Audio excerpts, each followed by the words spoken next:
네, 우리 함께 보실 말씀은 로마서 1장 6절, 7절인데요. 오늘은 우리 5절부터 7절 말씀을 같이 읽겠습니다. 로마서 5절부터 합독합니다. 그로 말미암아 우리가 은혜와 사도의 직분을 받아 그의 이름을 위하여 모든 이방인 중에서 믿어 순종하게 하나니 너희도 그들 중에서 예수 그리스도의 것으로 부름받은 자니라. 로마에 있어 하나님의 사랑하심을 받고 성도로 부르심을 받은 모든 자에게 하나님 우리 아버지와 주 예수 그리스도로부터 은혜와 평강이 있기를 원하노라. 아멘. 오늘은 이 본문 말씀을 좀 이해를 돕기 위해서 한 가지 예를 들어 보겠습니다. 우리가 선물로 받은 아주 값비싼 접시를 가지고 있었다고 생각해 봅시다.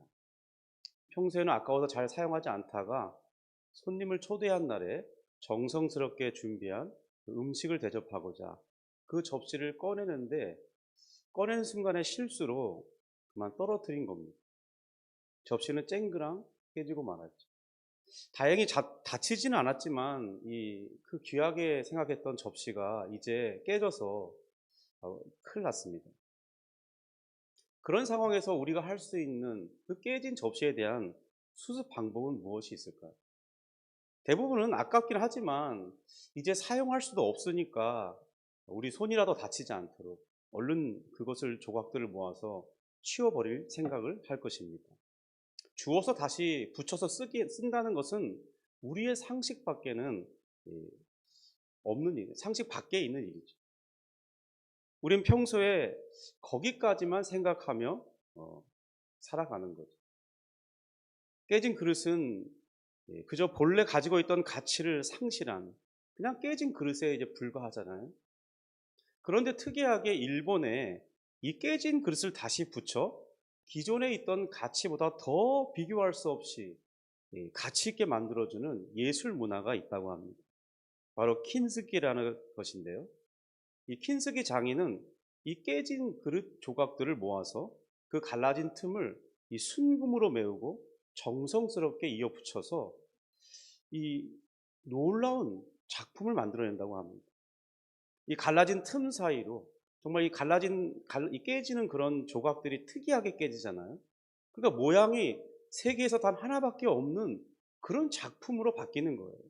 그 깨진 틈 사이에 순금이 메워지면서 이전보다 더 훨씬 단단해지기도 하고, 이제는 그 깨진 사이가 황금빛이 빛나는 세상에서 단 하나밖에 없는 그런 독특한 모양을 가진 이 아름다운 작품으로 바뀐다는 겁니다. 이제는 예술 작품이 되어서 이전보다 비교할 수 없이 더 값비싼, 값으로는 어떤 것을 매길 수도 없는 그런 명품으로 귀한 대접을 받는다는 거죠. 오늘 우리가 읽은 로마서 1장 이 6절 7절의 말씀은 조각난 우리를 하나님의 이 경이로운 계획과 이 방법으로 이전과는 비교할 수도 없이 새로운 명품이 되고, 또 하나님의 손에 들린 이 킨스키로서 그분에게 어떤 사랑을 받고 있는지 잘 보여주고 있는 말씀이라 하겠습니다. 사실 창세기 1장은 우리에 대해서 말씀하기를 본래는 하나님처럼 의롭고 선하고 아름다웠던 존귀한 형상이었다고 알려줍니다. 그러나 이 죄로 인해 깨어졌고 이 원래의 모습은 상상할 수도 없는 그 더러운 오물에 버려진 그런 그릇처럼 되었다는 거예요. 에베소서 2장은 우리 모두가 다 그런 존재였다고 말씀합니다. 우리가 다 그러니까 우리 자신은 원래부터 그렇게 살아야 되는 별 소망이 없는 허무한 존재여야 되는 줄로 알고 살았다는 거예요. 나만 그렇게 사는 것이 아니라 우리 모두가 다 그렇게 살아가니까요. 그러던 어느 날 한 사람이 이 땅에 오시면서 그런 것이 아님을 우리가 알게 됐습니다. 숨겨졌던 어떤 사건의 진상이 드러나는 것처럼 그렇게 우리를 향한 정말 하나님의 생각이 무엇인지 드러나게 됐다는 겁니다. 우리는 사실 그런 취급을 받을 존재가 아니었던 거죠. 사실은 죄와 사탄이 우리를 속이고 있었던 것입니다. 우리는 비록 깨어졌고 더럽혀졌지만 그래도 우리는 소망 없이 버려질 그런 존재가 아니었다는 거예요. 허무하게 우리 인생을 마칠 그런 존재가 아니었다는 겁니다. 깨진 접시도 이 킨스키 장인의 손에 쥐어지면 새로운 명품이 될 수 있듯이 우리도 하나님의 부르심을 받고 그의 아들이신 우리 주 예수 그리스도의 이 거룩한 보혈의 씻김을 받고 또 황금빛으로 빛나는 의로움으로 입혀지면 우리가 깨지기 전에, 더러워지기 전에 보다도 더 존귀한, 그러니까 원래 우리 창조되었던 그 본래의 모습보다 더 귀한 바로 하나님의 마음 중심을 차지하는 이 사랑받는 존재가 된다는 것입니다. 이것이 바로 로마서 1장 6절 7절이 선포하고 있는 내용이에요. 우리는 창세전부터 이 장인의 선택을 받은 사랑받는 자였습니다. 오래전에 이 제목은 기억이 나지 않는데 어떤 이 SF 영화에서 이 다친 군인이 그 군인의 기억을 지우고 그의 몸이 너무나 심하게 망가졌기 때문에 기계로 만들어진 이 몸에 그의 살아있는 뇌와 연결시켜서 그의 기억은 다 지워버리고 이제 이 전쟁 로봇의 하나로서 자신들을 위해 싸우게 하는 그런 대단한 어떤 그런 전투 로봇으로 사용하려고 했지만은 이 뇌가 살아있으니까 그 기억이 다 지워지지가 않은 거예요. 그래서 그들의 의도처럼 되지 않았다는 그 짧게 편집된 그런 영화 리뷰를 본 적이 있습니다. 성도 여러분, 우리는 먼저 기억하고 명심해야 될 게 있습니다. 그것은 우리가 하나님께 사랑받은 자라는 사실입니다. 앞으로 한순간도 우리는 이 사실을 잊지 말기를 바랍니다. 절대로 그래서는 안 되는 거죠. 마치 이 죽었어야 되는 그 사람이 그 뇌가 살아있으므로 자신의 기억이 지워지지 않았던 것처럼 우리도 이 하나님께 사랑받는 자라는 이 사실을 우리 기억에서도 지워지지 않는 마치 우리 DNA에 깊이 박아놓는 그런 내용이라는 것입니다. 6절입니다. 우리 6절 같이 읽어볼까요? 너희도 그들 중에서 예수 그리스도의 것으로 부르심을 받은 자니라. 여기서 너희랑 이 로마에 살고 있으면서 예수님을 믿고 있는 이 얼마의 사람들을 가르치는 말입니다. 아마도 그들은 일부는 디아스포라 유대인이었을 것이고 또 일부는 경건한 유대인으로서 원래는 이방인인데 유대인들이 하나님을 믿는 그 신앙을 보면서 감화를 받아서 이 유대교로 개종한 그러면서 하나님을 믿는 그런 사람들이었다가 그들은 이제 일평생 한 번이라도 예루살렘 그리고 이스라엘 땅에 가서 이렇게 방문하면서 하나님을 예배하는 그런 것을 꿈꾸며 사는 인생을 살았어요. 그러다가 이제 정말 그런 기회를 얻어서 예루살렘을 방문했는데 또 이게 갔으니까 이스라엘 땅도 여기저기 관광도 하고 다니겠죠. 그러다가 이 세례 요한의 세례를 받고 또 예수님의 이야기를 전해 듣고 믿는 그 사람들일 수도 있고 그래서 이제 돌아오는 것이죠, 로마로. 또 혹 어떤 이들은 예수님을 직간접적으로 접해 듣고 믿음을 가지게 된 이들도 있을 것입니다. 그리고는 이제 로마로 돌아가게 되었는데 그런 사람들이 하나둘씩 모여들어서 신앙촌을 이루고 바로 교회를 이루고 있었던 것입니다. 또 한 무리는 이제 바울이 1, 2, 3차 전도 여행 기간 중에 전도받고 또 알게 되었거나 어쨌든 전도하게 되었거나 전도되었고 믿음을 가졌거나 아니면 신앙생활을 같이 했던 그런 교인들 중에 일부가 이게 로마서 16장에 언급되듯이 이 로마에 왔다 갔다 하는 그런 일부의 사람들이 있었던 것 같아요. 혹은 로마로 돌아간 사람도 있었던 것 같고요. 바로 그들이 이 교회의 일원으로서 함께 있다고 생각해 볼 수 있습니다. 그런 그들에게 사도 바울은 그들 모두를 가리켜 자신이 알고 있는 사람이나 자신이 알고 있지 못한 사람들이나 그냥 접해 들은 소식으로 거기에 여러 일부의 무리들이 교회를 이루고 있다고 하는 그 소식을 전해 들은 그런 무리들을 가리켜 바로 하나님의 부르심을 받은 자들이라고 말하고 있는 것입니다. 그리고 그 부르심을 받은 저들은 예수 그리스도의 소유가 되었다고 선포하죠. 예수 그리스도의 소유가 되었다는 것은 바로 그리스도의 복음을 듣고 믿게 된 자들임을 말씀하는 것입니다. 성령의 역사를 통해서 바로 그러한 복음을 듣고 믿게 되는 과정을 가리켜 우리는 부르심이라고 해요. 어떤 이들은 그런데 이 동일한 복음을 듣지만 믿음으로까지는 연결되지 않아요. 그들에게 이 복음은 그냥 허무맹랑한 소리, 나와는 상관없는 그런 소리로 받아들여요. 우린 그렇게 받아들이는 사람들의 현상을 가리켜서 일반적인 부르심, 외적인 부르심이라고 합니다. 그들에게 효과적이지 않았다는 거예요. 그런 반면에 우리처럼 어떤 사람은 이 복음을 드릴 때 그것이 나를 위해 준비된 정말 복된 소식인 줄 믿고 받아들이게 되는 것입니다. 그런 이들에게 나타난 이 성령의 역사를 이 유효적 부르심, 효과적인 부르심이라고 하기도 하고, 다른 관점으로는 불가항력적 은혜라고 말하기도 합니다. 이 효과적인 부르심 혹은 불가항력적 은혜를 입은 자들이 이 받은 은혜가 무엇인가 하면 바로 이 킨스키 장인의 손에 들려진 이 깨진 조각의 그릇과 같이 되는 것입니다. 길가에 버려진 수많은 사기 그릇들 중에서 장인이 어떤 특정한 조각 하나를 집어드는 것이죠.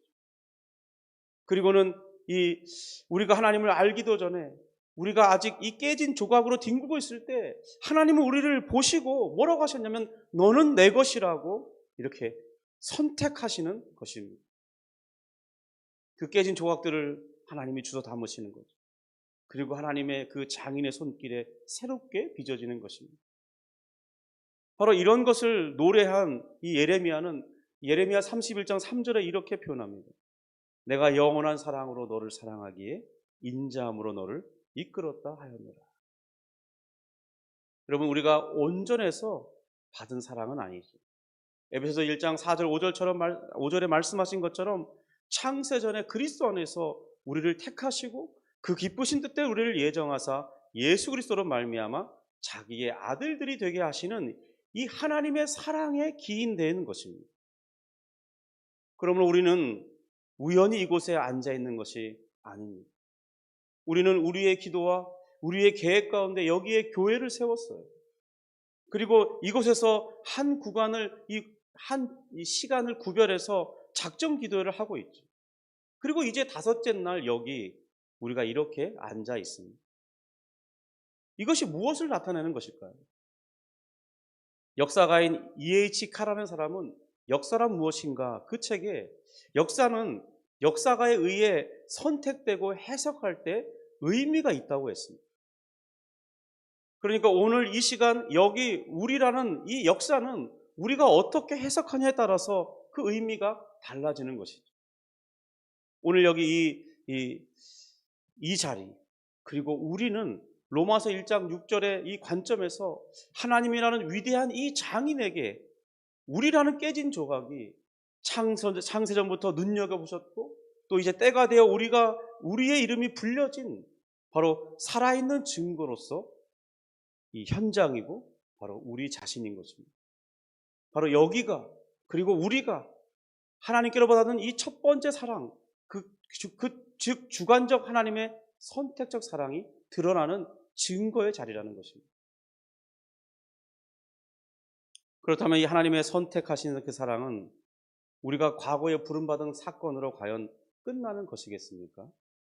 7절 상반절은 이렇게 말하죠. 로마에서 하나님의 사랑하심을 받고 성도로 부르심을 받은 모든 자에게 이렇게 말씀합니다.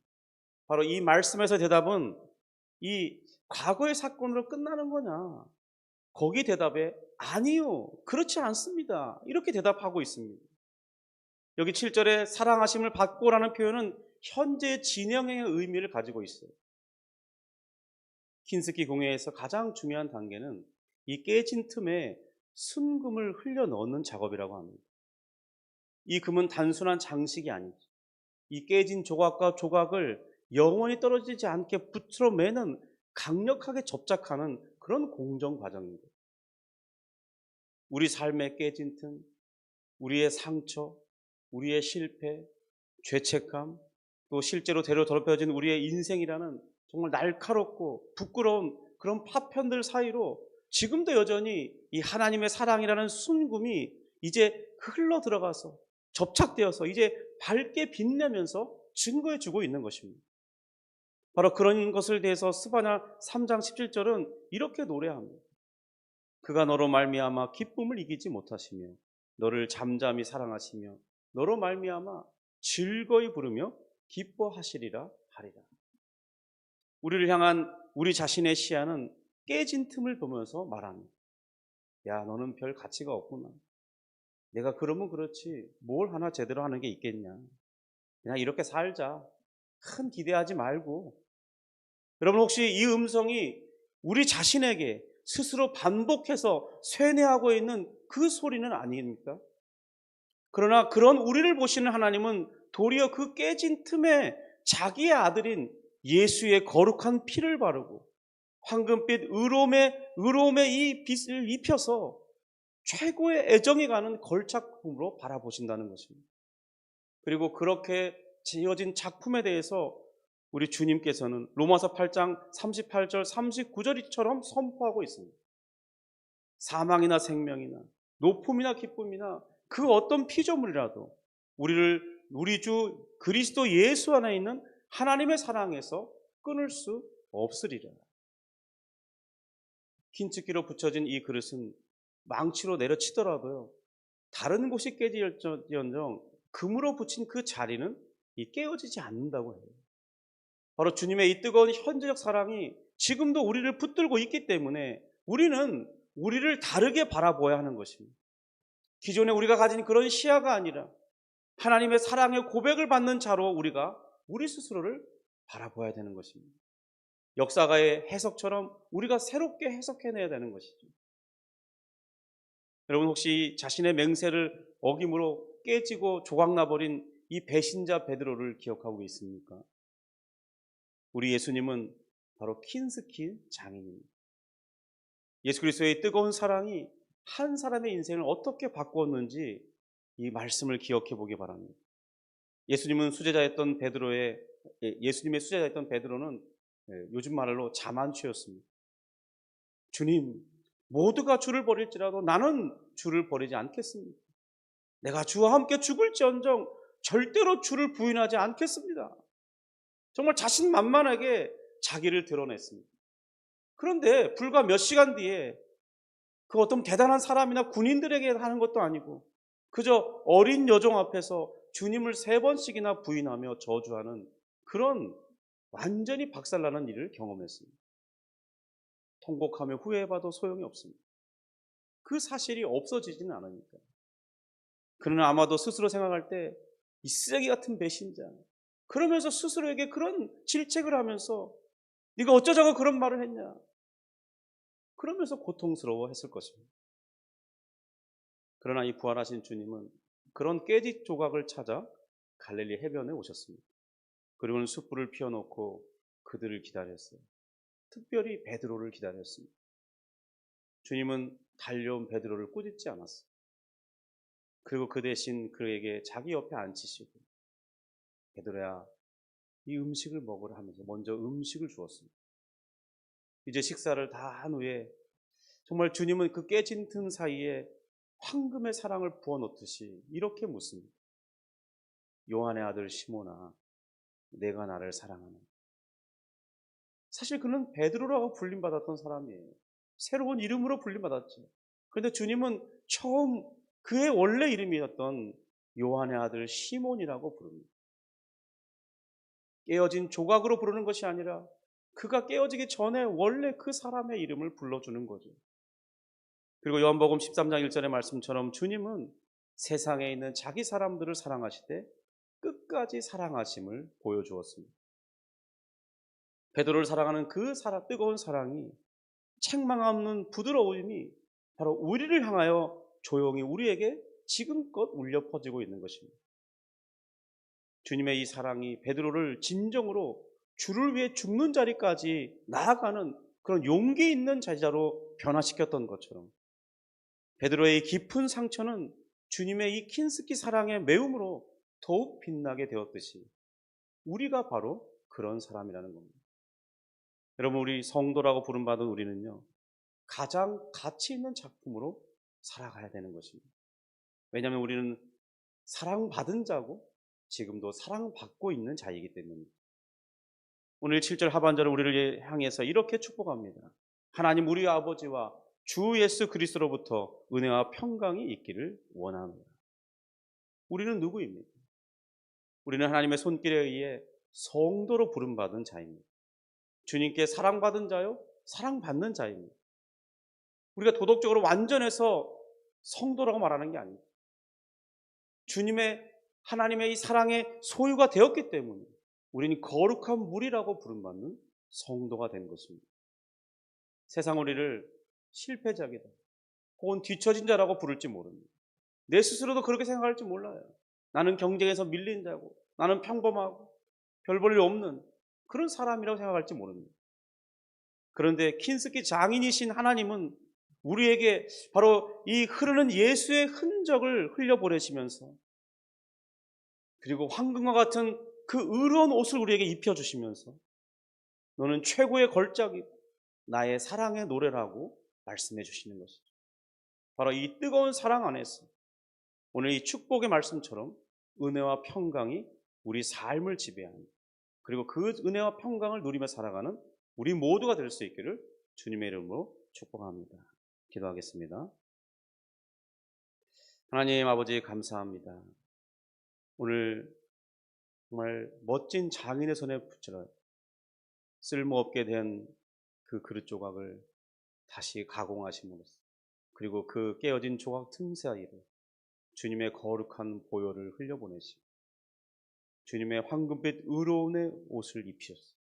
세상에 단 하나밖에 없는 하나님의 마음 중심을 차지하는 가장 귀한 작품으로 사랑받는 자로 변화시켜 주신 우리 하나님 아버지와 예수 그리스도, 그 놀라운 은혜 속에서 우리가 살아가기를 원합니다. 주님, 그러므로 우리는 이제 다시는 우리를 무용지물이요, 별 볼 일 없는 자요, 가치 없는 자로 생각지 말고 주님께서 우리를 바라보시듯이 우린 주님께 사랑받은 자요, 사랑받는 자로서 이 땅을 힘있게 살아가기 원합니다. 베드로처럼 살아가기 원합니다. 도와주시고 인도해 주옵소서. 오늘 기도할 때 기도의 능력을 더하시고 기도의 깊이를 더하시고 성령의 도우심을 받아 하나님 주님의 음성을 들으며 주님의 은혜의 보좌 앞에 나아가는 놀라운 역사를 허락해 주옵소서. 우리 인생의 소원을 주 앞에 아뢰 때 주님 선한 인도하심을 받게 하여 주옵소서. 예수님의 이름으로 기도합니다. 아멘.